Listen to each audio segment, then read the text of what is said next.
বিসমিল্লাহির রহমানির রহিম। প্রিয় দেশবাসী, বাংলাদেশের 64টা জেলা থেকে, প্রতিটা বিভাগ থেকে, প্রতিটা জেলা উপজেলা ইউনিয়ন এবং থানা থেকে, প্রতিটা গ্রাম থেকে আপনারা এত কষ্ট করে আজকের এই সমাবেশকে সফল করার লক্ষ্যে এসেছেন। মঞ্চ উপবিষ্ট সকল সম্মানিত ব্যক্তিবর্গ এবং আপনাদের এই উপস্থিতিকে আমি সালাম জানাচ্ছি। আসসালামু আলাইকুম ওয়া রাহমাতুল্লাহ। সম্মানিত উপস্থিতি, আমার প্রিয় দেশবাসী, আপনারা জানেন আমাদের রক্তের উপর দিয়ে এই ইন্টারিম গঠিত হয়েছে।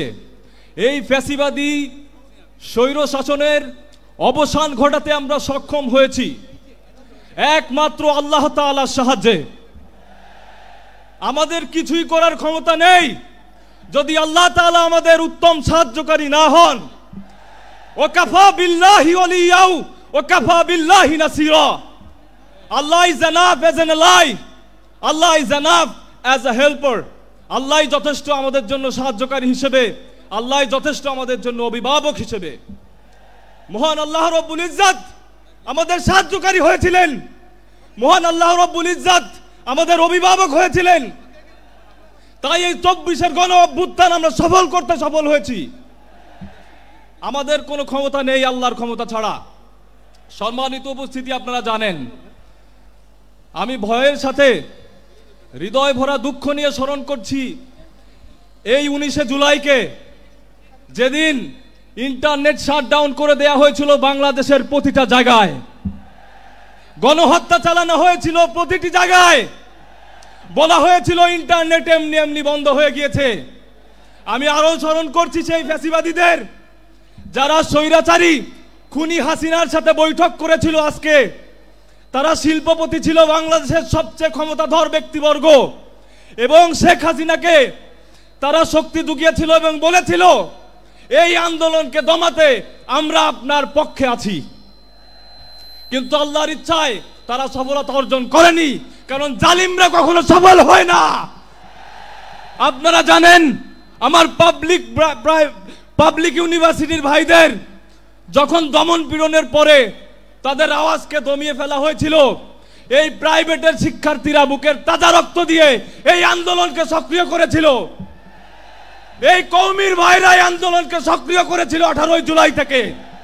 বাংলাদেশের প্রতিটা শ্রেণী পেশার মানুষ এই আন্দোলনকে সক্রিয় করেছিল 18 জুলাই থেকে। আমাদের পক্ষে কিছুই সম্ভব না আল্লাহ যদি না চান।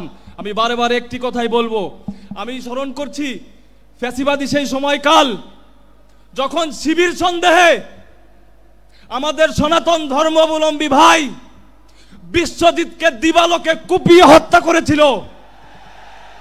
শিবির করা কোনো অপরাধ না, কোন রাজনৈতিক দলের সমর্থন দেওয়া কোনো অপরাধ না, কিন্তু তারা শিবিরকে ডাক দিয়ে সাধারণ মানুষ, সাধারণ ছাত্রদের উপর অত্যাচার, নিপীড়ন, গুম খুন চালিয়েছে প্রতিটা বছর তাদের স্বৈরতান্ত্রিক প্রতিটা শাসন আমল। আপনারা জানেন তারা যে নির্বাচন করেছে গত 3 টার্মে, বাংলাদেশের মানুষের নির্বাচনের ভোটের অধিকার তারা দিতে পারেনি।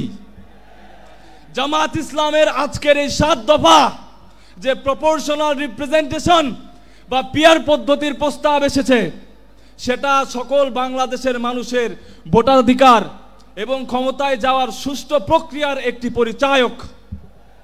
আমি আমার বক্তব্য বেশি দীর্ঘায়িত করব না, এটুকুই বলবো আজকের এই ঐতিহাসিক সমাবেশ যদিও আয়োজক বাংলাদেশ জামাত ইসলামী, কিন্তু এই আয়োজন, এই আজকের সমাবেশ পুরো বাংলাদেশের। আমি দেখতে পাচ্ছি পুরো বাংলাদেশ এই সমাবেশে, আমি দেখতে পাচ্ছি প্রতিটা মানুষের ভালোবাসা এই জুলাইয়ের প্রতি, আমি দেখতে পাচ্ছি প্রতিটা শহীদ পরিবার এবং আহত যোদ্ধা। আর এই 7 দফার সফলতা কামনা করি এবং আল্লাহ তাআলা আমাদের এই জুলাই সনদ এবং ঘোষণাপত্র বাস্তবায়ন করার তৌফিক দান করুন। খুনিদের বিচার বাংলার মাটিতে নিশ্চিত করার তৌফিক দান করুন। আপনাদের কাছে দোয়া ভালোবাসা চাই, আর আমার একটি দোয়া চাই আপনাদের সকলের সামনে। এই লাখো জনতার কাছে আমি একটি দোয়া চেয়ে যাচ্ছি যে আল্লাহ রব্বুল ইজ্জত 18 জুলাই গুলিবিদ্ধ হওয়ার পরেও আমি বেঁচে ফিরেছিলাম, কিন্তু এর পরবর্তী সময়ে দেশের কোনো ক্রান্তি লগ্নে আল্লাহ যদি আমাকে কবুল করেন সংগ্রাম করার জন্য, আল্লাহ যেন আমাকে শহীদ মৃত্যু দেন। আল্লাহর আমিন। কাছে এই দোয়াটা করবেন। আমিন। এই বলেই আমার বক্তব্য শেষ করছি। আসসালামু আলাইকুম ওয়া রাহমাতুল্লাহি ওয়া বারাকাতুহু।